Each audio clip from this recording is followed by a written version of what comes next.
உங்களுக்கு ஒரு சின்ன டிப்ஸ். பிரியாணினா என்ன? பிரியாணினா ஒரு 4 விதமா பிரிக்கலாம். ஃபர்ஸ்ட் குவாலிட்டி, ரெண்டாவது நமக்கு டேஸ்ட், மூணாவது ஒரு பிரியாணியை உருவம் கொண்டு வர்றதுக்கு ஒரு பொருள், நாலாவது பிசிக்கல் வேலை. குவாலிட்டினா என்ன? குவாலிட்டினா நல்ல பிரியாணி ரக அரிசி, விலை உயர்ந்த அரிசியில செஞ்சாதான் உங்களுக்கு பிரியாணி குவாலிட்டியா கிடைக்கும்.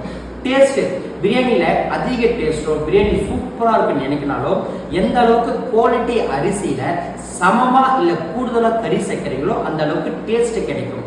பிரியாணி உருவம், அதாவது இஞ்சி பூண்டு வெங்காயம் தக்காளி பச்சை மிளகாய் புதினா மல்லி எலுமிச்சை தாறு தயிர் இதெல்லாம் சேர்த்து நம்ம இந்த மூணுத்துமே ஒரு உண்மையா பிசிக்கலான வேலையினால செஞ்சா மட்டும்தான் நல்ல ஒரு பிரியாணியை கொடுக்க முடியும்.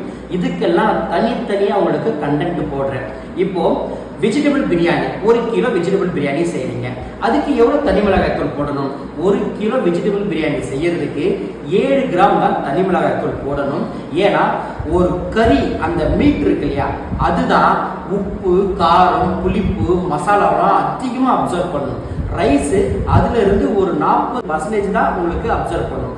அப்போ கறி சேர்க்கல, நாங்க வெஜிடபிள் பிரியாணி தான் செய்யறோம்னா கண்டிப்பா 7 to 8 கிராம் அளவுல தான் நீங்க தனி மிளகாய் தூள் போடணும்.